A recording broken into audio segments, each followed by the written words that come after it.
Welcome to the Coast Podcast. I'm Emily, a virtual assistant agency owner who left Amazon in 2019 to build my dream. And I'm Whitney, a freelance writer and communications consultant who never felt at home in a cube farm. We wanted to learn from people who paved their own ways like we did.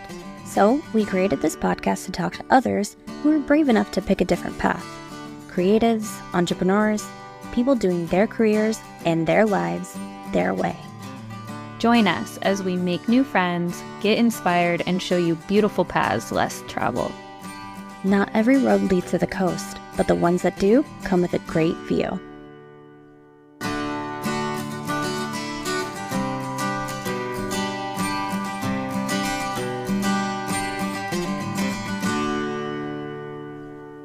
Hello, everyone, and welcome back to the Coast. My name is Whitney Popa, and I own a communications consultancy in Edmonds, Washington. And my name's Emily Given, and I own She's a Given, which is a virtual assistant agency in Linwood, Washington. And today we are chatting with Erin Beal, owner of Emerald City Beauty, who we happened to meet at a local networking event, CEO Society, right? And then Whitney and I immediately looked at each other and we're like, her energy, she's the one. So Erin, thank you for being here. And right back at you, ladies. So, I mean, the feeling's very mutual. I was like, energy draw right here. I think I sprinted over to the two of you because I was told to do so. You did, yeah. I'm sure it was my Whitney Houston shirt with my Carhartt jacket over the top. You know what? I wasn't mad at it. I was like, she's cute. Both these guys are cute. Yeah, it was such a funny event because we were like very calculated and like, we're just going to sit and observe. And then we had our couple of friends, but then we're just immediately like, we want to talk to her. Well, so I don't like networking events generally because forced social interaction to me is so uncomfortable, and they feel like forced social interaction. And this one was so different. Everybody was so genuine and chill, and there was no agenda. Everyone was just kind of talking about their passions and their business, and it just felt very different. So I was excited to be there, and I was like, so excited to meet the two of you. I started the trend. I'm like, I just want to make friends. And then everyone's like, oh. It's true though, right? It is so true. That's where the most genuine connections come from too. Otherwise, it's just like, hey, can I send you an email about my business? And it never really goes anywhere. Remember when somebody added you at one of the networking events? Someone added Whitney to their like newsletter, never even talked to them, just like grabbed her card off the thing and just like put them on their list. She's like, she was so mad. I didn't fucking realtor. I went on a rant about it. What'd you say? Just how inappropriate it is and unethical and like kind of illegal to do that to people. Molly said it is illegal. Yeah. I didn't know that. Mm-hmm. Yeah. You don't just, they had like a card table, and I think I put my card out there, or no, I didn't even put my card there because I was like, I don't know who these people are. I'm not going to like waste some cards on this shit. And so they found me on Instagram, and then they went hard to go find how to add me to their list without my consent. And that's Let me sell your house. I've never talked to you in my whole life. Wild. Yeah. So weird. Yeah. And it was like, I was on the Windermere, their general listserv too, of like, here's all these upcoming events, like not even an opt-in, it's like dating, all of these things. We do not go to marriage from nothing. Like, we have never even spoken. Feels like an unsolicited pic that you didn't ask for. Right. Oh, that's totally a dick pic. Yeah. You can say dick like a little bit of a dick pic. I don't know where it was. I'm in a life place where I write people back. I spent a lot of my life being like, this is not a hill I'm going to die on, or I'm not going to hold people accountable because I don't want to have an uncomfortable conversation. And now I'm like, fuck that. Like, you don't get to assert yourself or put your dick on the table and not expect that I'm going to come back at you. I don't always slap it away, but very selectively, I put people on blast like Snooki does on Twitter. I respond to the email and I say, this is really inappropriate, and I would like to be removed from, I want you to know that I've unsubscribed, and I want you to know that if it doesn't go through, that you need to do it for me too, because this was not cool. Yeah. What if you just said to them, like, this feels like an unsolicited dick pic. This is the business card equivalent of, because now, and the other thing is too, is you're right. Now I have to take the time to go in and unsubscribe to your stupid email that I didn't even want in the first place. And then sometimes it doesn't work. And then you keep getting them. I one time spent, I'm not kidding you, I spent like 6 months trying to unsubscribe from every single piece of junk mail I ever got. And to this day, I still probably get 60 junk emails every day. So I even bother. There's a really cool service I'll send you. It's called unroll.me. And it does it for you in like 3 minutes. Anyway, I will send it. We'll link it in the show notes. I'm going to ask them for an affiliate code. That's right, girl. Yes. Erin. Yes. We went off on a tangent, as we do. Yeah. But I want you to tell us about Emerald City Beauty and what you do. Sure. Do you want me to tell you like my whole journey of how kind of I got to where So yes, but start with what you do now, and then we want to dig into your backstory. Sure. That's kind of the format. Yeah. So as of this very day, I have kind of two careers rolled into one. So I've been a professional hair and makeup artist. I do have a cosmetology license since 2012. So I have been doing hair on set for photo shoots, for video production. I did bridal for a really long time. And then when we had our daughter about 6 years ago, my husband also works in production. And he says to me, I don't want to freak you out. Here I am with this brand new baby. I don't want to freak you out, but AI is going to take over your job in the next 20 years. And I was like, what? He goes, yeah, the way that software is already developing with both still photography and videography, we can go in and edit it to a degree that most shoots probably won't need hair and makeup. And also, AI is developing so quickly. This was 6 years ago that they might not even be using people anymore. And so I'm not saying this to scare you. I just want you to have kind of a mental heads up. So then I kind of was like, oh my gosh. So in 20 years from now, I'm going to be 50 and it's going to be really hard to start over a career when I'm 50. So I better kind of start thinking about what the heck I'm going to do. And I've always been interested in medical aesthetics, like neurotoxins like Botox and hyaluronic acid dermal fillers and things of that nature. And I thought, well, shoot, maybe I can do that. So I started doing some research, and turns out you have to be a nurse to do that, at least in the state of Washington. And so me as a journalism major without a single science credit, I think the last math class I took was like math 99 my freshman year of college. And it was like how to financially plan for a trip. And I think my last that's valuable though. It is. No, look, trust me, I've used it. But I was so naive. I knew nothing. You did it though. You went to nursing school. Let me tell you, if anybody's thinking about going to nursing school in your 30s with two small children, let me give you some advice. Do it in your 20s before you have kids. That's my advice. Okay. Yeah. Because I had to so first of all, you have to get a 4.0. You cannot get a B. You can't. It's so competitive. You have to get it stupid competitive. Yeah. And I lean right brain. And I went to a private high school and a private middle school where none of the teachers gave any girl in my school any indication that we could do math or science. It was all the boys are going to do that. Fuck them, but also. Yeah. So I thought I was bad at math. I thought I was bad at science. I thought that I was kind of that I'm not smart in that way. And then I discovered, because YouTube didn't exist. This is how old I am. YouTube, the first YouTube video, I think went live in 2005, and I was a junior in college. So it didn't exist. It was not something that you could use if you thought you were bad at math as using a different avenue to learn. So all of a sudden I look up how to do algebra on YouTube and I'm like, oh my gosh, this makes so much sense. I'm not dumb. I just didn't have a teacher that was conducive to my learning style.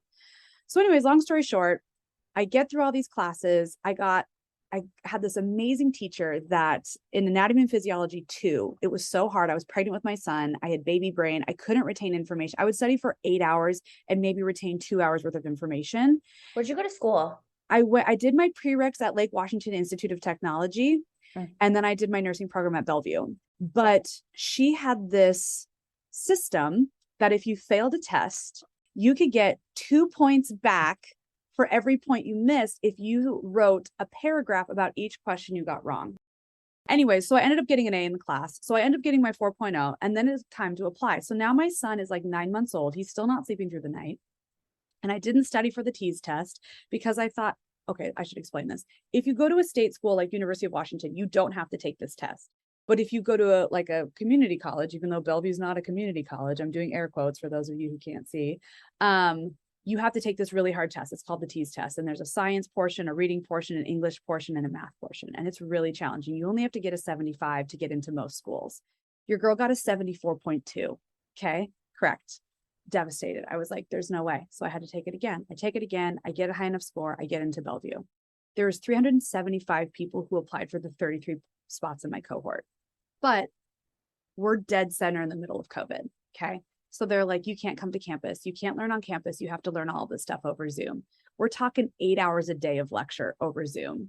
And then they're like, hey, we can't have you be on campus. It's not safe, but I'm going to send you to Harborview for 9 months for your clinicals. Okay. Yeah.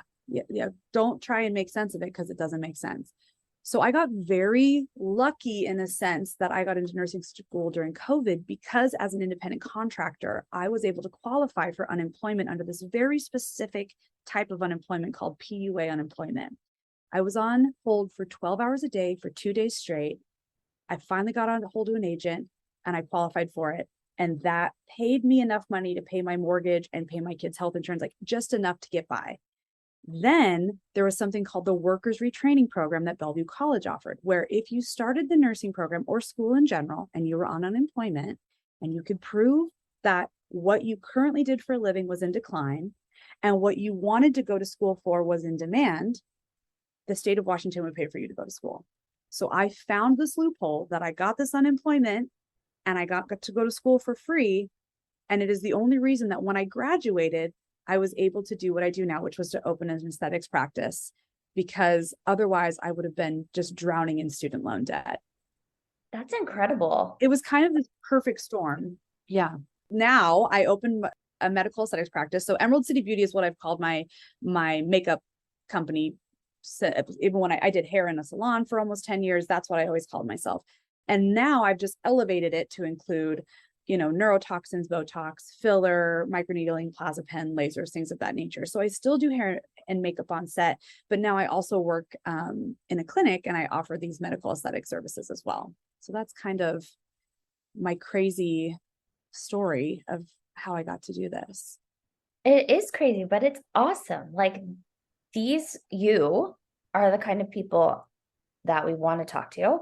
Whitney and I have very similar but different paths as well. We did a lot of different things that led us to where we're doing now. Like we want to highlight to everyone listening that everyone's path looks different. It's not linear. It's not like, okay, you go to high school, you go to college for a specific thing, and then you get a degree in that thing, and then you do the work in that thing. Some people do, right? But yeah, I mean, the thing is what I kind of told myself, because going to nursing school felt like an impossible task, especially with a 9-month-old baby and a 2-year-old.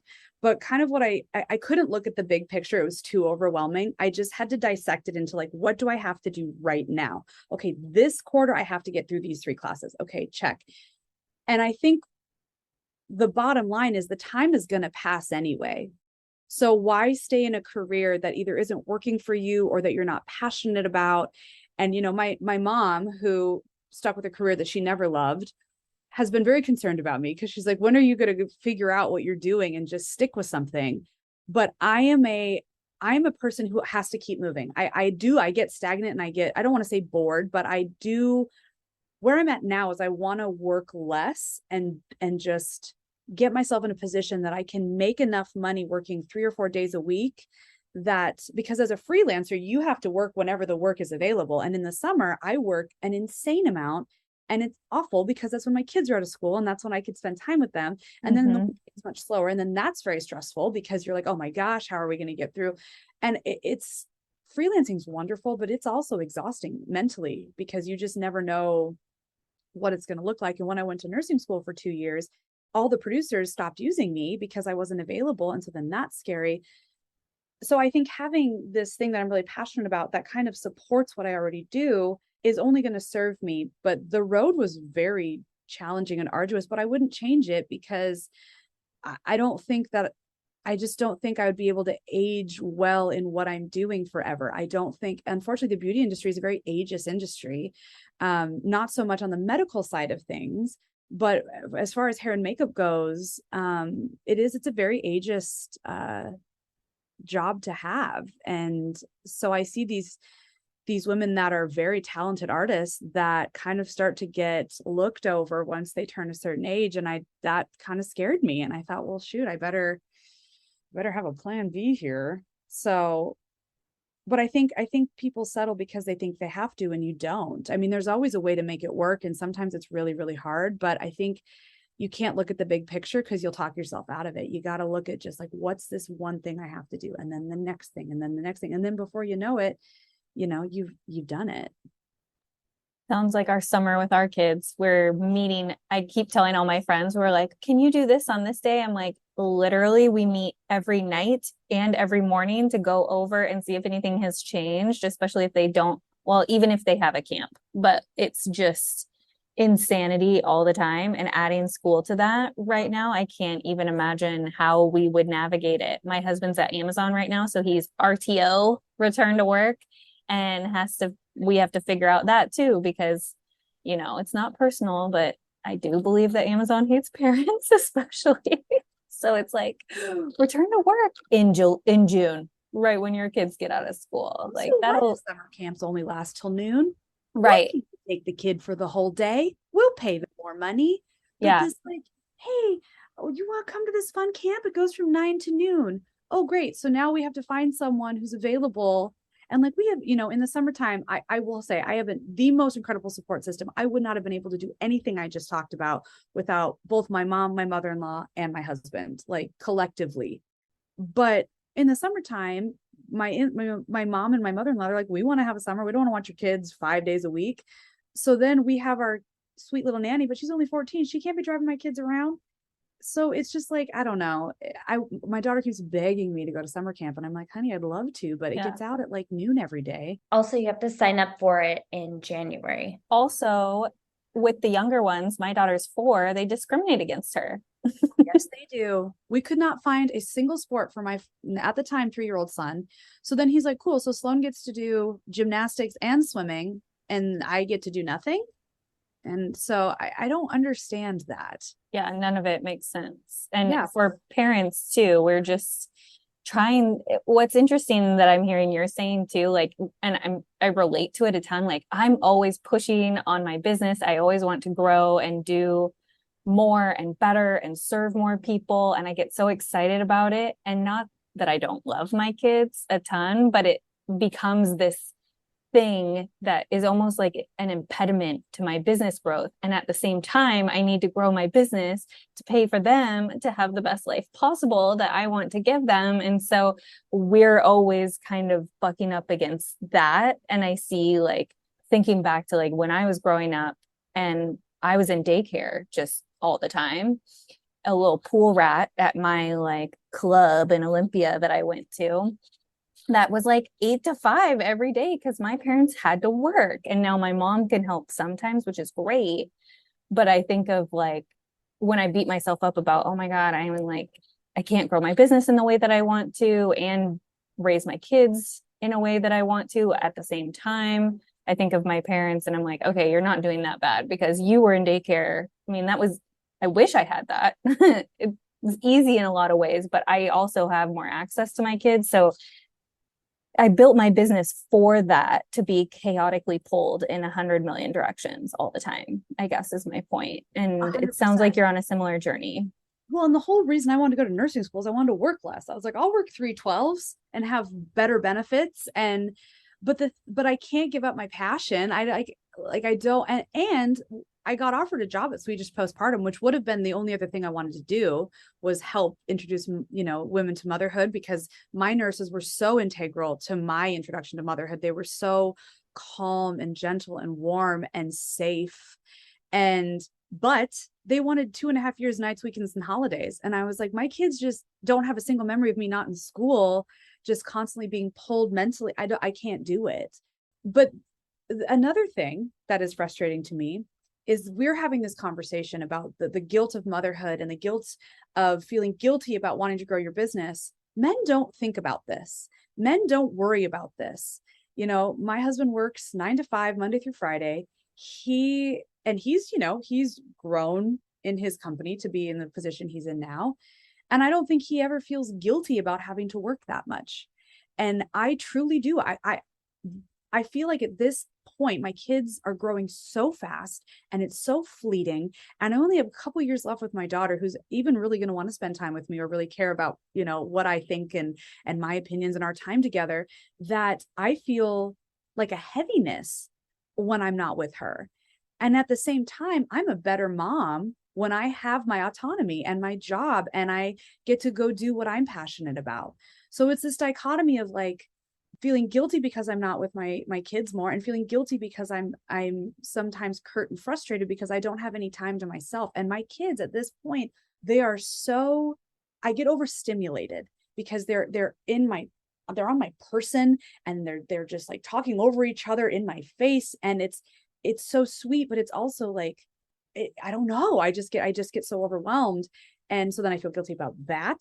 And I think I feel so grateful for is that we are a generation of women that are having these conversations, and our moms never talked about this kind of stuff. Right. And you know, they felt that way. Oh, big time. I mean, yeah, it's really important for everyone to talk about it too. It's, you know, boundary setting, even with your children, is so important. Like, I've actually been saying to EJ a lot lately, because he's like, Mom, come here. I need you. And I always just say, Mommy's in the middle of something. When I'm done, I will come help you. Mm-hmm. I always say, like, I'm a person too. I have things I have to get done. Like, I have feelings and wants and desires just like you do. And so I will come help you as soon as I'm able. And really just saying that out loud and setting the boundary has been so helpful, because I've been around other parents who are like, Mom, and they'll literally drop whatever they're doing, doesn't matter, and go assist their child. Fuck that. I asked for a I mean, rephrase. yeah, like if it works for them, cool, but it feels like it can't internally work for them, because you're literally like dropping whatever I'm like, okay, is it an emergency? Yes, I will drop what I'm doing to help you, but like, no, I'm not going to come help you find a new show on your iPad or whatever the hell. My life revolves around wiping poops. And so when I was demanded at yesterday to wipe a poop, and then also while she was waiting maybe 30 seconds for me, she was like, my younger daughter, who's 4, she said, Mom, why aren't you here yet? And I was like, because I'm doing something else. And when I am done, I will come wipe your booty. Or you could try to do it yourself. They're also like the bougiest children on the planet. Like, we only use wet wipes on our butts, and we cannot possibly retrieve that ourselves because they're busy holding on. I support that. I get that. But okay, you need my help. That's on my time. Well, and the expectation that's being set then is that every adult in their life is going to drop everything they're doing anytime they're having a thought or, and my kids talk over each other, or my husband and I will be having a conversation, and they'll just like loudly start talking over us. Mm-hmm. And so we really had to redirect and say, hey, we don't do that to you. When you're sharing a thought with me, I don't speak loudly over you. Or if you're sharing a thought with your brother, I don't just start loudly talking over you because I have a thought. And so what I have found works with my kids is I will say, oh, do you hear how my voice is starting to change? And I'm starting to sound frustrated. It's because I've told you now 3 times to please give me some space, and you're not doing it. And now I'm starting to feel frustrated, and I'm sure you can hear it in my voice. And so I'm just going to need to ask you to give me some space. And sometimes they'll do it. And sometimes like, Mom, I really like they get all, and sometimes I just have to remove myself and just be like, well, I think that's so important too. Like, you're naming what happens when you feel the feeling, right? You're like, we're just giving them the words, because that's what I want for my kids. I don't want my kids to be like freaking out. I want them to be able to name, like, I feel frustrated. I feel like my chest is getting tight. Like my hands are getting, I think it's really important that we use that language when we're talking to our kids, because it normalizes it, right? Like, oh, okay, it's okay to feel that way. Here's what we should do when that happens. So I appreciate that a lot. Well, and my daughter will do it because my kids could not be more different. my son is me. He's outgoing and loud and kind of bombastic. And my daughter's very left-brained and analytical, and she gets overstimulated. And so she'll say to me, Mom, I need some space from Bennett. I'm feeling anxious. And so she'll go in her room and remove herself. But that took years of work for her to be able to identify, like, hey, this is too much for me. And then his feelings get hurt because all he wants to do is love on her. And so, but it's important for him to realize that sometimes people need their space, because this was nobody ever had these conversations when we were kids. They would just, if you had a big emotion, oh, you're being dramatic. Oh, or if you needed time to yourself, you're being selfish. Like, there was no identifying what your kid was going through. It was just always their fault. So with no tools from my own upbringing, I am with my husband really trying to like talk through these things. And sometimes it's very effective and other times it doesn't quite land. But I feel like anything, practice makes permanent. So hopefully, as they get older, they'll at least be able to identify why they're feeling what they're feeling, and then they can kind of pivot to what they need to do. But none of this is easy. And sometimes you have to pop off. Like I am, Correct. I am gentle parenting until I'm pushed. And that doesn't take much most days, especially running a business and a family. And I am not super ashamed of when I have to raise my voice and be loud at them and be like, this is not okay. Nobody treats mommy like this. So especially you. We are a family, we are a team. No. That's such an important thing, because again, they're going to expect that from the world. Then they're going to expect the world to always be gentle with them, and that's not reality. If you push somebody too far, they're going to push back. And so I think that's such an important point, Whitney. Like, hey guys, now you've pushed it too far. And that's what I mean. Like, my voice will change and they know. Mm-hmm. But what I find is the most powerful thing that I say to them is I'll go, the two of you are making me feel very anxious right now. And they both go. So that, like, I don't have to say I'm mad. I just go, I'm feeling extremely anxious right now. And they both are like, got it. Because they can identify within themselves what that feels like. Right. And so then they're like, oh, I know that feeling. All right, well, give mom some space because she's not going to be nice. Yeah. I love overhearing them parrot things that you've said to them before, like if they're talking to each other and they're saying, you're making me feel anxious. My kids, I always use the example of, I'll tell them that's not my job, or you're making my ears bleed. And I hear them say it to each other when I'm not in the room, and I just die because it's so like little adult. They're going to be like, this isn't a dick measuring contest with each other or something. Like, overhearing the things that we say. Oh, I love that. Yeah, my house has a lot more sometimes harsh language. I try so hard, but sometimes like you're just like, what the fuck? Yeah. And then I've heard EJ almost say it so many times, like, what the fuck? And then he looks at and he doesn't say it, but we're like, oh my gosh, what am I modeling? But anyway, like, but you're a human being. I think like there's this weird, I think what's harder about our generation is we're growing up in this weird social media world where it's like, you need to have your career without your perfect dad and make your children a meal cut out of a little scoop that looks like a heart every night. And they're little containers of, like, it's too much, right? Like, we cannot do it all. So this idea that we have to we must never use foul language around our children. What we'll say to our kids is, that's an adult word. You don't use that word. That's a word or that's a really strong word. That's not a word for a child. And they'll be like my son walked out not that long ago and, oh shit. And I was like, oh. I go, where'd you hear that? He was like, you. And I was like, okay, fair enough. But that's a word for moms and not a word for little dudes. And he's like, all right. But, we're all just doing our best. And like, I just am so grateful again that we can have these conversations and not feel guilty about it. And like, yeah, I lose my shit sometimes. Sometimes my kids, I will go, there are two of you and one of me, and I have to walk away right now because I literally say, I'm going to lose it. And they're like, ugh. But then they know. And they're also then learning to read other people's energy. Like, oh, I've pushed someone too far. I need to back off.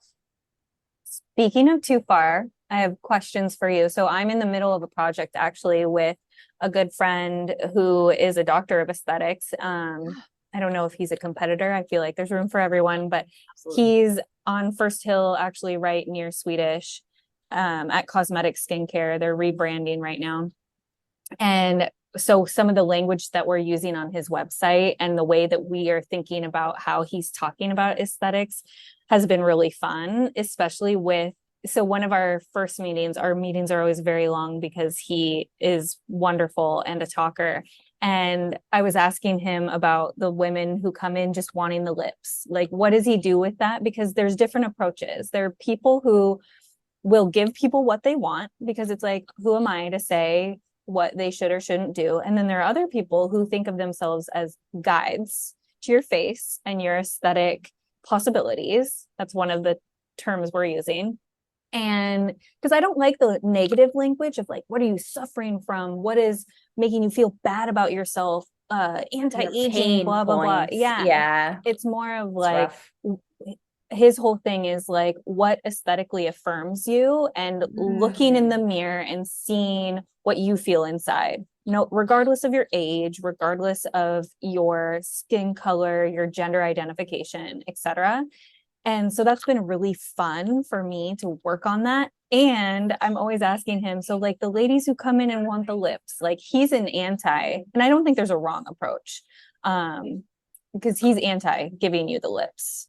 But I'm curious, and his threshold for the lips is pretty high already. So he would probably get people like, bigger lips than I would think is normal, but like he's not going to give you a duck, but So when you say that, do you mean like he won't do lip filler on certain people because he doesn't think they're a good candidate? No, he won't just go as big as they think they want to go. Like, on Botch, the women who come in with the boobs that are like size Z's, he's going to counsel you of what fits your face and all of that versus you're bringing me a picture of these lips. Those lips aren't going to fit your face. Here's why. Here's what I think we should do. Here's the combination of things that make the most sense. Like he's thinking of himself, long-term relationships and layering modalities to get to where you want to be and to see who you want to see. Because people don't always know. It's the same with makeup. They don't know what they're asking for. So how do you approach that? 100%. When I used to do weddings and people would bring pictures of Kim Kardashian and be like, I want to look natural at my wedding like this. And I'd have to be like, oh, first of all, you're Irish. Second of all, that is a pound of makeup. Just so you know that, I mean, like here's what's really hard about being an artist, either a aesthetics artist or a makeup artist. It's subjective, right? What they think is natural is subjective to them. It's what they think looks natural. So I think patient education is the most important thing. And what I have found in my short time doing this, because I've only been at this for a year, just to be completely transparent, but I've been doing makeup for a very long time. If you explain to someone what will happen to the skin on their lips if they go in and put a syringe and a half of filler from 0 to a syringe and a half, what the long-term commitment that is, because this is such thin skin. And if you stretch that out, you're going to lose laxity once that hyaluronic acid starts to dissolve. So now you're either committed to keeping up that much filler, or you're going to have to pay the price of losing some of the tightness of your skin. Yeah. Right? I just thought I just had this visual of like flappy lips. Yeah. Loose So like, lips, I think of these like pink really young chips. girls like Kylie Jenner who are putting so much volume in their lips. Now she has all the money in the world, so she'll be able to, but you just have to really educate the patient of what it's going to mean. And also different fillers last for a certain amount of time, right? So some fillers last for 9 months, some last for 15 months. There are permanent fillers, which is a whole other discussion. But what are your long-term goals? What are you wanting to achieve? You want more fullness in the lips? Okay, let's go little by little. And my whole thing is like, if we can get you there with a quarter of a syringe and you feel great, why would we do a whole syringe? Same thing with like someone who's like, I don't know where to start, but I kind of have these fine lines. I say, let's start with microneedling, because if we can get you there with a more your body's own biology and healing process, and you don't ever have to do Botox, then let's go that route. So I think it's hard because I'm in Bellevue and it's a very oversaturated market. And people come in and they say, this is what I want. And people go, okay, great, then that's what we'll do. But I think patient education, because people don't understand the intricacies of what it means to get these services a lot of times. So once you talk them through what it's going to mean short-term and long-term, and maintenance and cost of maintenance, then they start understanding a little bit more. And I just think transparency is key, because I want to create a trusting relationship where you know that I'm not just in it to take your money. I've turned people away for certain services, people who want Kybella under their chin. Yep. And I'm like, the amount of money it's going to cost you to get the result you want, you're better off either going to just get liposuction or to get maybe cool sculpting, because you're going to spend so much more money to get a similar result. So I think that's kind of my answer to that, is patient education, breaking down what they really want and explaining like what it's going to mean short-term and long-term. It's so important too, because it's so vulnerable. And I mentioned this in our last episode as well, in reference to something else, but I just finished one of the Housewives books, the owner of Beauty Lab and Laser, Heather, from the Housewives of SLC. And what she was saying that was super interesting in there. So when she took over Beauty Lab, she and her partner were thinking about, what are the problems that we want to solve for these people? You have a largely LDS environment that is very oversaturated as well. And these women are coming in, they have a bunch of kids and often don't have a ton of money. And what they're looking for is, how much does it cost? How fast can I get it done to get the same desired results? And what she did was make it very transparent, like you're saying. So she has like 15-minute Botox parking, and she did like, she calls it like mini lip, or it's not a lip flip. Oh, okay. I don't think it's a lip flip, but it's like something like that. And they have a cute term for it.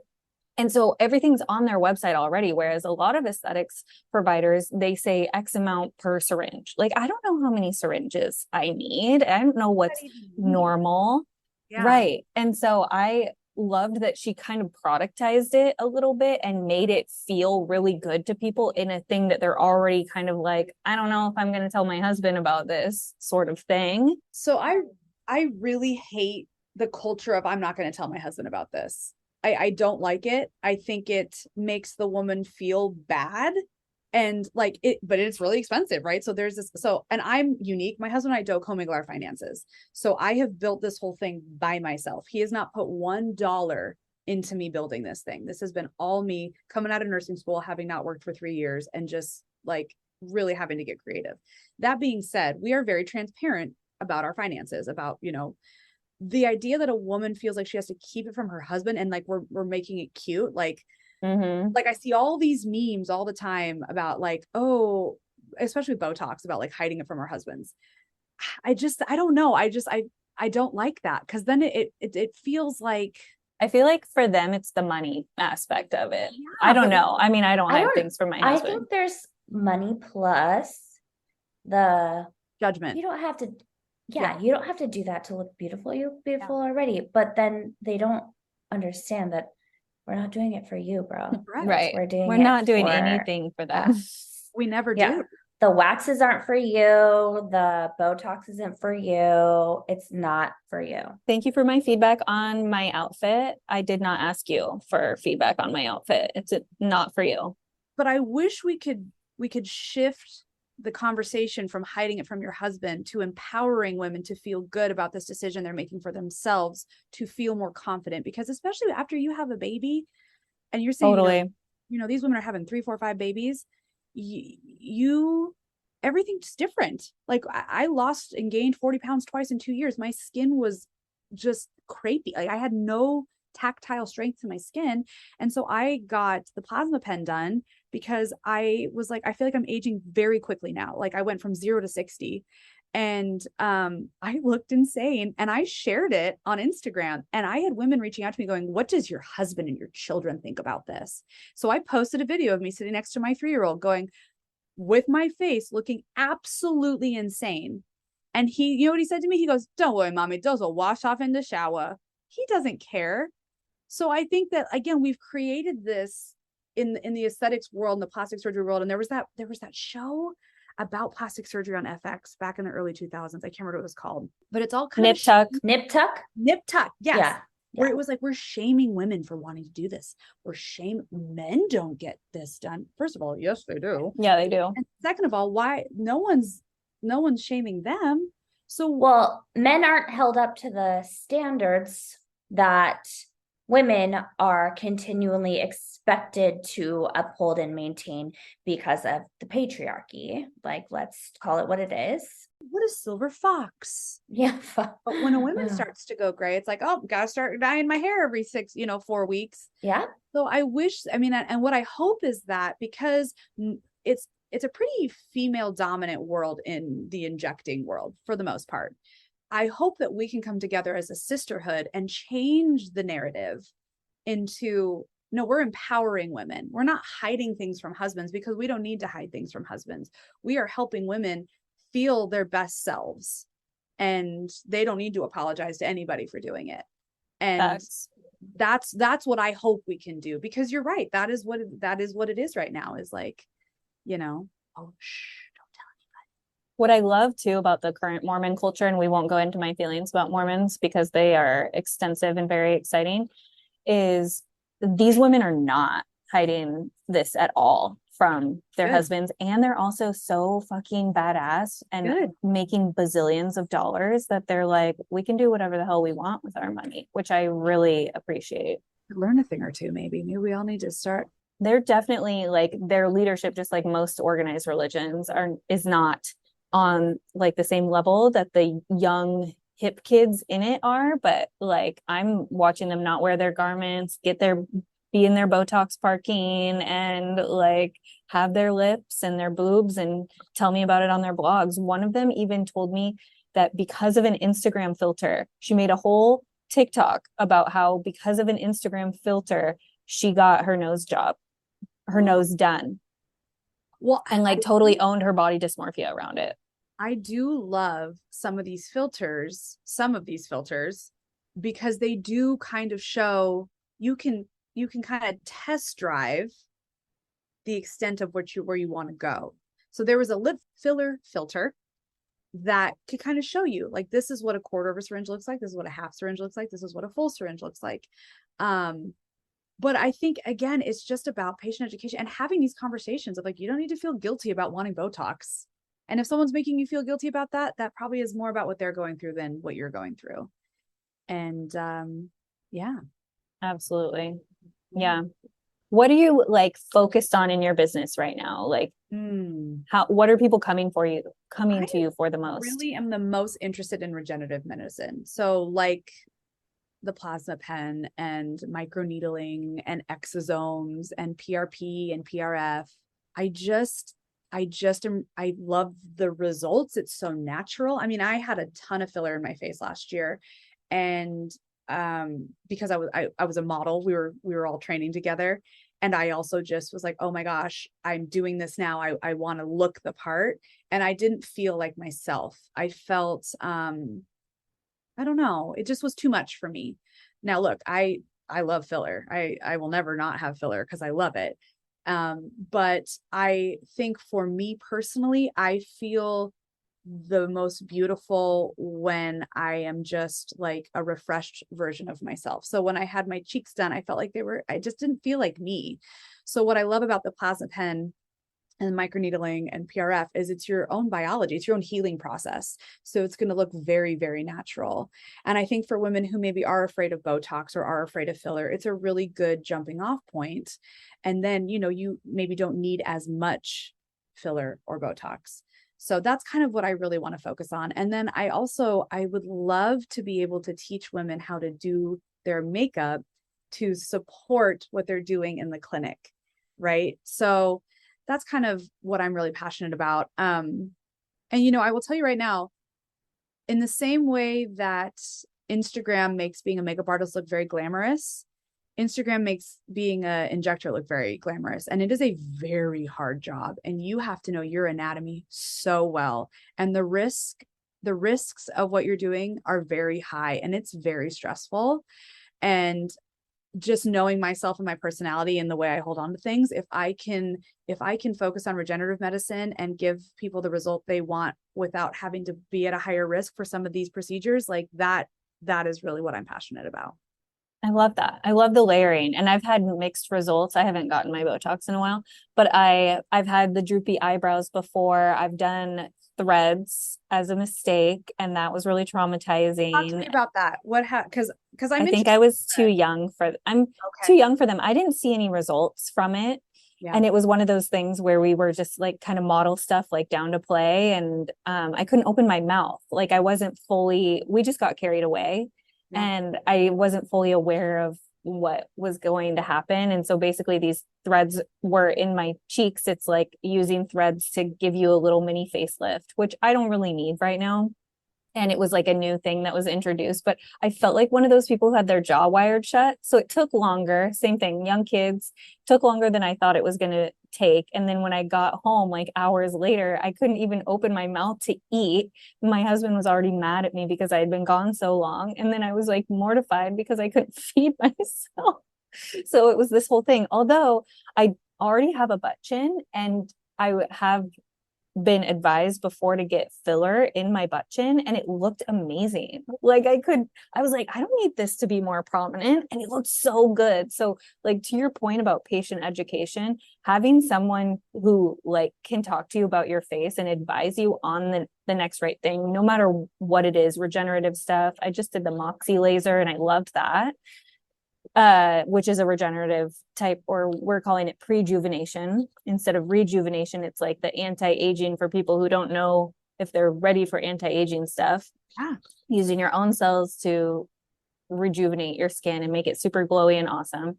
There's so much value, especially for people who are freaked out about even going there. They're like, I have these aesthetic concerns that I'd like guidance on. They need somebody like you, not just somebody that they bring a picture of Kylie Jenner to give them the Kylie lips, because that's what people are doing right now. It's not about that. It's about how do I get this beautiful situation to reflect what I want to see, what's on the inside to the outside.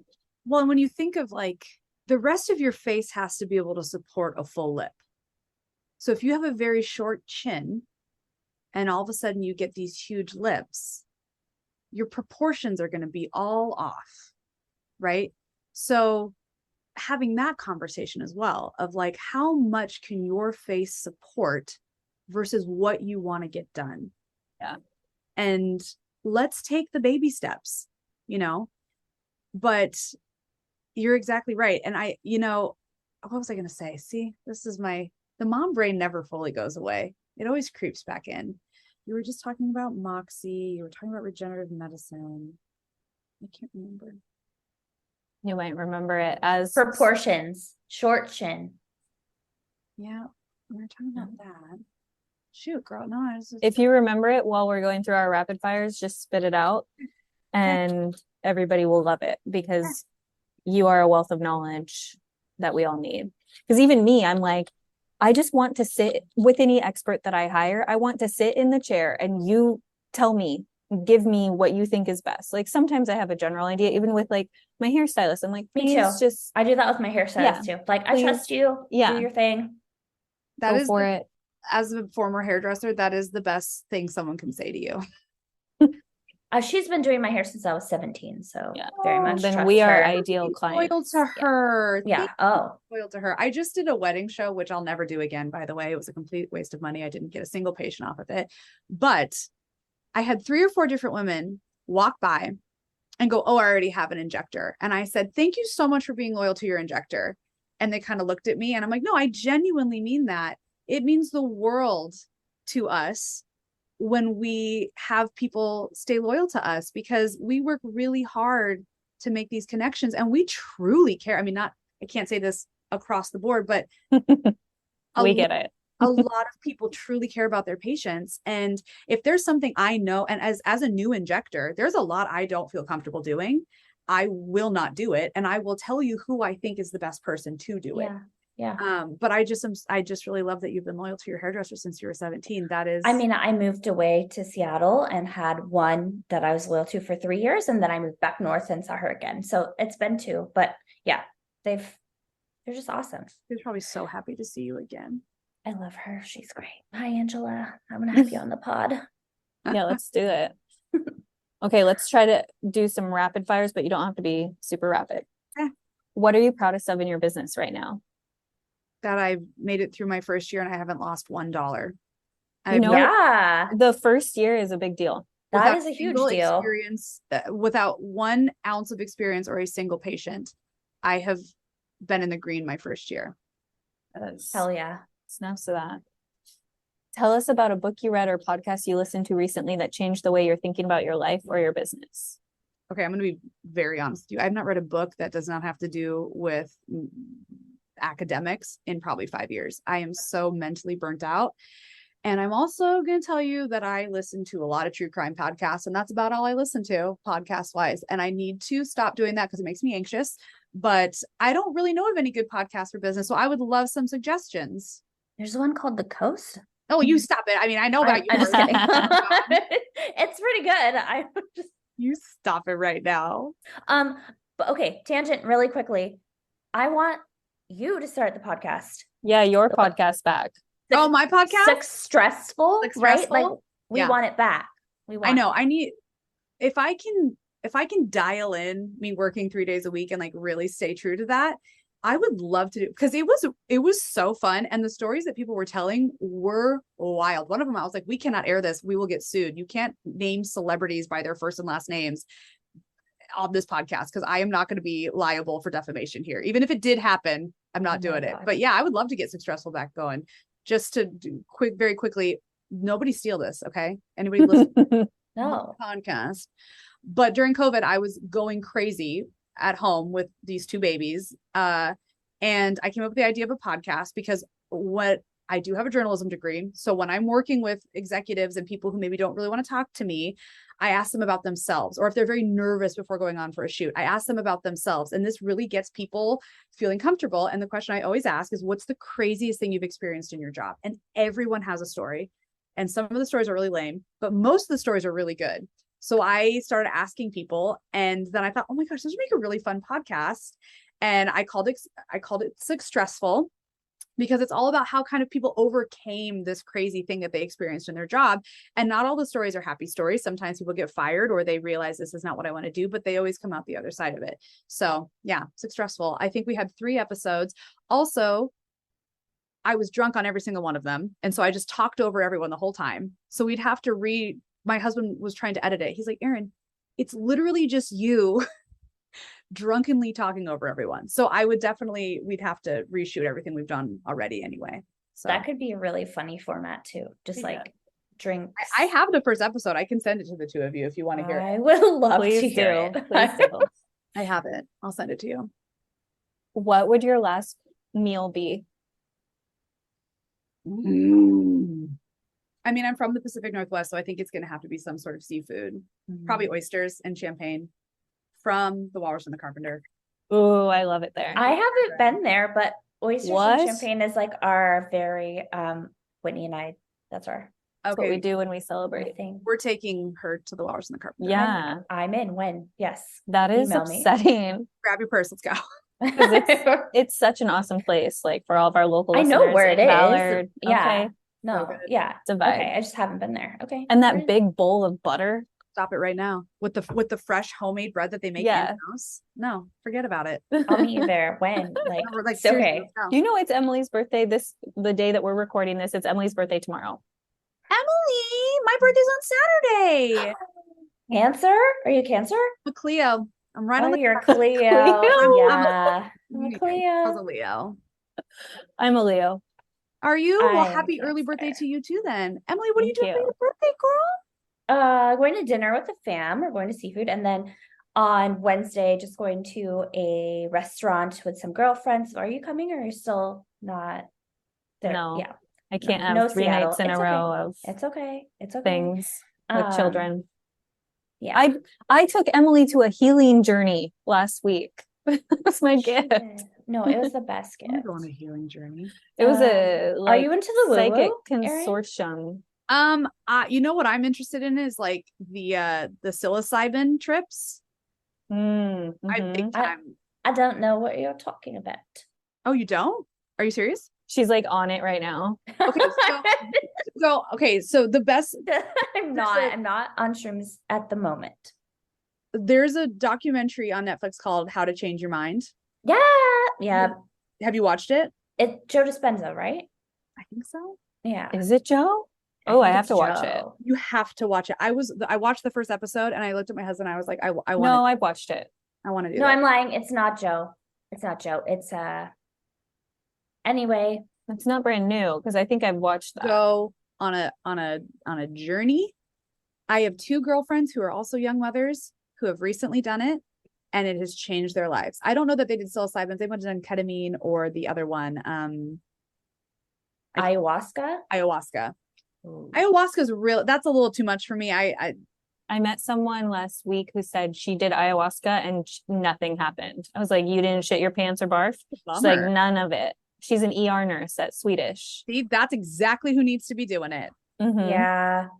But I would love to It- try it. I met a mom at a birthday party yesterday who was like, "Oh, what kind of nurse are you? We need IV nurses at my ketamine clinic for guided journeys." And I was like, That's pretty rad. "Can you tell me more things?" Yeah, please send me the Uh, application. I love like that our society is getting more interested in all of this lately. Well, because if it can Psychedelic get you off of healing. on, sertraline and SSRIs, and you Yeah. can just go on one trip and come out the Mhm. other side, like that's a gift. I need to go on a tangent about this actually because I am very woo Eastern preventative medicine. I'm researching, quantum healing and things like that all the time. I am whatever your body is built for you, individual biochemistry, all of those things to say so many of my girlfriends are on antidepressants and pumping their bodies full of chemicals and wondering why they have gut issues, why they have acne, why they have all these things that they can't get over and are not open to any of these like alternative, I'm putting in quotes, modalities. And I get it, like if it feels like a far stretch for you, but even just dipping your toe in a little or listening to my stories of things and like trusting other people who have been through it, I'm really glad that we're getting over the, like promoting mommy needs her wine or whatever. Like I'm not anti-wine, but like it's the anxiety, like trying to use it as like I chill out by being an alcoholic. Like, no, there are so many like better ways, and the world is shifting in such a beautiful way that like we do not have to pump ourselves full of synthetic chemicals in order to heal. And I love that for you. Memes for dads needing to drink their alcohol. Why is it just for moms? Like it's just ridiculous. But I mean, I was on Zoloft during nursing school because I have ADHD that was undiagnosed, and I asked to do the psych eval for Adderall so that I could focus. And they were like, "We think that you just have anxiety." Well, I do have anxiety, which is in a direct attachment to my ADHD. So I got on Zoloft, and the best way I can describe it is it just turned the volume down. Mm-hmm. Yeah, and to be fair, like I'm not opposed to it at all. I just think a lot of people, they just don't even consider that there are other ways.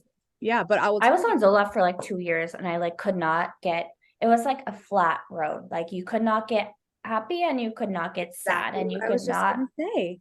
I just felt nothing.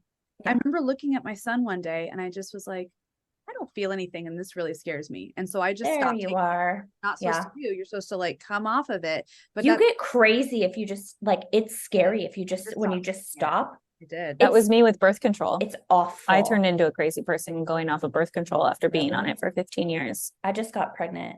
You took the stuff. Well, with birth control, if I was on a pill, if I didn't take it at the exact same time every single day, I would start my period. So I was having my period 3 times a month. Wow. It's so interesting what we put into our bodies at the guidance of. Yeah. No, my husband got the old snip a lip, good old Dr. Snip. Oh, that's where my husband went to. So did Billy. I have to tell you, while my husband was getting a vasectomy, I was like, can I watch? Because I was in nursing school, so I really wanted to. Oh my God, ew. I used to assist with them because I was a medical assistant. 7 minutes. They don't even use a scalpel. And then they tape the penis to the stomach. I mentioned this on our last aired episode too. Anyway, Dr. Snip was like trying to get my husband. He was like pitching to my husband to make a video for his website. And my poor husband's just laying there getting his balls out, getting his vas deferens, and I'm watching. And Dr. Snip's like, so here's what I'm thinking. So you log on to the, the website and then, you pick through this. And my poor husband's just like, But you know what? The whole thing took 7 minutes, and 2 weeks later, he was completely fine, and I never have to be on birth control again. Like, this is what men should be doing. It's Yeah, kind my of husband volunteered. Yeah, he was down. He was like, let me do this. I don't want you putting, like, he saw how crazy it made me as I was coming off of birth control, and how like none of the alternatives felt very good to me. You know, the best option was like the copper IUD, as far as like no extra chemicals in my body, but all my friends said that the IUD was awful for them, like either in or out or both. In my body, they couldn't find it. It was so far behind my cervix that she was like, I can't find. She panicked. She's like, I think you're gonna have to have surgery to get it out. And I was like, great, perfect. When I worked in OBGYN, there was somebody that came in with a copper IUD, and they were pregnant, and you could see that IUD on the ultrasound right by the bed. Oh my God. Yeah. Yeah. I'm like, well, that didn't work. The risk for blood clots, the risk for bleeding, they're like, it boggles the mind. Yeah. And the fact that like so many men are resistant to that triggers the shit out of me for vasectomies. My husband was super down too. He was like, scheduled it. My husband, like they used to play golf where like if they had a foursome, they would have two they joke like, you know, it's incorrect, but they're like the ones who have balls and the ones who don't. Oh my God. But now all of them have been snipped. So they have to come up with different rules, but they all like, they brag about it. They love it. It's their whole little, you know, more power to them. If they 100%. Love talking about and bragging about having vasectomies, then great. I love it for us too. And I don't want to say like I'm super grateful, because I'm the one for 20 years who has been managing birth control, but I love that he didn't make that a thing and that he was so down to do it. Another thing about just like our generation is I'm just so grateful that men are having this conversation and will do it. Yeah. And there's no way 30 years ago that would have happened. My book bag. Do you have my book bag? Says vasectomies prevent abortion. Oh, 100%. 100%. I love that. Yeah. You bought that? I saw when you posted it on Instagram. Yeah, I bought it. She bought it from a local meat shop. Yeah. Double D's. I love that it was at the meat shop. That's really funny. Spit out my coffee. Yeah. At the wiener shop. Wiener counter. Wiener. Second to last question. We're still doing rapid fire. Yeah. So. What's the best business purchase you've made in the last 6 months under $100?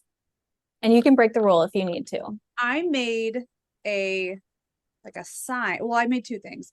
I made a bridal menu of every service I provide, pricing, like group pricing, and then a timeline of what services you need to get done a year up, 9 months, 6 months, 3 months, 2 months, a month before.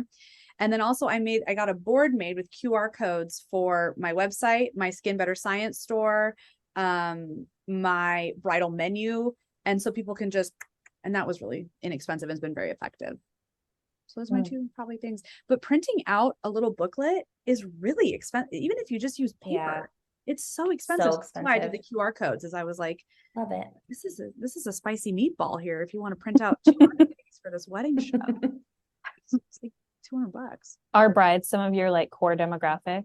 Yeah, I would like them to be. That's kind of what I would love to be, like the bridal beauty nurse, because I worked with brides for so long. I intimately understand kind of what they're going through and what they want. And it is such an exciting time, but it's such a stressful time. Yeah. And again, maybe being talked down to like, hey, let's not change your face for your wedding, because you're going to want to be able to look back at these pictures and go, I look like myself. Mm-hmm. It's the same thing I would say with makeup. Like if you're not someone who wears makeup every day and all of a sudden you're wearing full glam makeup, my concern is you're going to look back at these pictures and go, that's not me. That's not a representative of me. And I don't feel like I look like myself on my wedding day. Yep. So having those conversations of like, let's get you feeling really, really confident, but let's keep you looking like yourself. So again, I would have loved that for my wedding, and pharmaceutical grade skincare. I cannot speak enough about pharmaceutical grade skincare. If you're going to invest thousands of dollars in your face in these treatments and you're not using pharmaceutical grade skincare, you are, I don't want to say wasting your money, because you're getting incredible results from the actual treatments, but the sustainability of your results is directly correlated to what you're using at home. Mhm. So I'm a big Skin Better Science gal, but truly can't say enough about pharmaceutical grade skincare. And it's interesting because as a makeup artist, I used to spend a ton of money at Sephora buying products that the efficacy is nowhere near that for a very similar price of these pharmaceutical grade ones. People buy the ones at Sephora because they just hear Sephora and they go in and they go, well, this must be good because Sephora carries it. And the molecules aren't small enough to even get down to the dermal layer where all the magic happens anyway. So you're spending $150 on a night serum, which is going to work on the top layer of your skin, but isn't actually going to help the cell turnover and build collagen and do all the things that you really want to accomplish. So patient education on that too is so important. Sunscreen. I'm about to write a blog for Kevin about sunscreen. It's going to be a very long blog too. Like I have hormonal melasma and it came after my son. I mean, I'm Irish, so I'm freckly, but what used to be cute little freckles are now just like a mask of brown. And what nobody told me before I started doing my own research is it's for the rest of my life. I can't just get IPL and have it be gone. It is something I have to treat for the rest of my life. And that's where this pharmaceutical grade skincare has made such an enormous impact on my skin. But I can't even be out in the heat. It doesn't matter if I have a hat on in SPF 70. If my body heat rises, I will get melasma. So, wow. So right now in your air conditioned house, you're having melasma issues. And I'm also, I can feel the brown spots just now because I'm keeping it at bay with my skincare. I love that. And yeah, Kevin is all about the medical grade stuff, and it's just reinforcement that I got to go buy that stuff instead of going to Sephora, which is very exciting. I mean, I love Fenty Beauty and supporting Rihanna. 100%. You can buy your makeup from Fenty. Her foundation I have in my kit because it's so good. I like it, but I feel like it oxidizes. Well, and it's also not for every skin type. If you have dry, it will tell all your secrets. My favorite now is the Kosas Skin Perfecting 25 SPF. I love it because you can build it up to full coverage. It's very dewy and pretty. It's sustainable, eco-y. That's exactly right. Yep. I like. Maybe we'll have to link them too. Yeah. Last question. What's lighting you up lately? It's a really good question. I've been in pilot mode of just like survive, to be honest with you. This has been probably the most challenging year of my life, both as a mother and as a business person, just starting this thing off. I was led to believe some things and it has turned out to be other things, pretty big things. And I'm just going to keep it at that. And we've had a very challenging year with our health in this family. I was kind of sharing with you some of the stuff with my son, but I was sick for 6 weeks from January to February. I have not felt grateful in a very long time. I have just felt like I'm surviving for probably about 5 years now. And over the last probably 3 months, I'm starting to feel gratitude again. I'm starting to feel excited about what I'm doing. I'm not just doing it to get a paycheck and like survive. And I'm starting to feel comfortable enough, you know, in the aesthetics world that I do know when to say no, or I do know when to cross refer, or when I'm like, no, I can absolutely get you there. So I think what I'm feeling the most excited about is just feeling excited again. It's major. Yeah, that was kind of a weird answer, but it's not weird. It's real. It's real. Yeah, right? I have not felt. I mean, like, to be perfectly honest, I kind of got in over my head with this whole thing, right? And learned that very quickly. And I was convinced to do this because I was told it was going to be a certain way. And then that person kind of moved the goalpost on me. And so it's just been me trying to figure out how to make it all work. And I don't have a partner. It's just me. But there's a light at the end of the tunnel. And I'm just feeling really grateful for that. So, yeah. And even though it's like, can be a pile of shit, I'm sure that not having that partner is for a bigger, powerful reason that is revealing itself. And that ding, ding, ding, ding. Yep. You're right. Having a partner isn't always the titulars. I have a lot of clients who have had to undo business relationships and it's been messy. So, well, and I'm so self-sufficient and I'm such a self-starter. And I know exactly what I want. Like, people are like, I can't believe your husband's not involved in this. And I'm like, well, this is my thing. I'm taking on all the risk, but I also get to decide everything. I get to decide what I carry, what days I work, what days I don't work. Like I decide all of it. And that's how it's been with my hair and makeup business for the last 11 years. And it's just worked out really well. But what I do miss is the culture of collaboration, working with other providers and other women specifically. We have that going on in our space, but I would love to lean into that even more and just really, because, you know, as a new injector, I would love to be able to pull somebody and be like, hey, what do you think about this? Totally. Where I work right now, there's not always someone there. Sometimes it's just me. And in those moments, I'll I'll refer out if I don't feel confident. And I would love to be able to have somebody there that I could go, hey, kind of talk me through what you would do here. Yeah. So yeah, I just really, I'm at the age and the time of my life where I'm only interested in a culture of collaboration and not a culture of competition. I don't That's do it 100 zillion% how I am, and how I won't speak for you, but Yeah. I mean, we both are that way for sure. Yeah. My Oracle card today was about collaboration.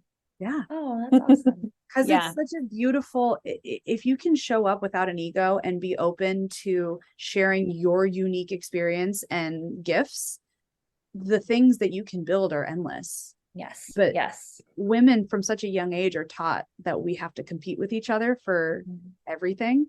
And if we can break that and just, you know, live authentically with each other and kind of talk through, if I don't know the answer, this is what I do know. What do you know? And like, the things that you can build are so beautiful, because I've done it. I've been in those environments. They're very rare in the beauty industry, very rare. But when you can find them, man, they're incredible. This feels like a good place to say, Erin, thanks for being here. How can people find you online, follow you on the social media, your website, etc.? 100%. Okay, so Instagram, I'm just at Emerald City Beauty, all one word. My website is emeraldcitybeauty.com. If you ever want to shoot me an email or have a question, I don't charge for consults. I just love to be able to help people kind of dip their toes in the water, or if they're curious about something, you can email me at erin@emeraldcitybeauty.com. Also, props to you that you got all of those handles Matching. and that they're consistent, because that feels like something that in this area somebody would have nabbed. Well, funny you say that. 12 years ago, I could have gotten emeraldcitybeauty.com, but my name at the time was Erin Register. So I did erinregister.com, because as an independent contractor, I figured people would think of my name and then they would look me up. So last summer, when I wanted to buy emeraldcitybeauty.com, somebody owned it, but GoDaddy does this thing. Do you guys know about this? Mm-mm. So GoDaddy has this white glove service where if you want to buy a domain, they will broker the deal for you. You have to pay 10% of whatever the cost is. So I think I originally offered like $250. They came back and said, no, we want at least $500. And I bought emeraldcitybeauty.com for $500. And then I had to pay GoDaddy. Maybe it was $100. Maybe it was 20%. And then they set up, then I have the domain, and then I could set up my Outlook for my email just directly through GoDaddy. Yeah.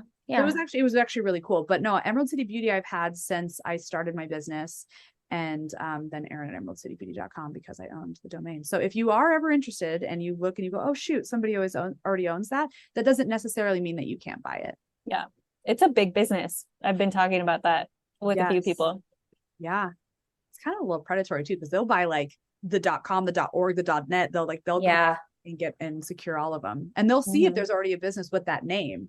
And then they'll go in and they'll buy them all. Oh, that's so mean. I know. But also kind of cool. I mean, hey, look, make your money, honey. Don't hate the player, hate the game. You know? Well, Erin, this has been so awesome and such a long time coming. Thank you for being flexible with us and our mom brains. Yeah. You know what? We're all doing our best. We're all just showing up every day and doing our best. Yeah. Send me dates for oysters, because I'm dead serious. So down. Yeah, we got to get a happy hour on the books. And this is the beauty of this podcast. Got to make it IRL. I have lots more to discuss with you and people to connect you with. So thank you for your time and being with us today. And we will see you next time on the coast. Bye.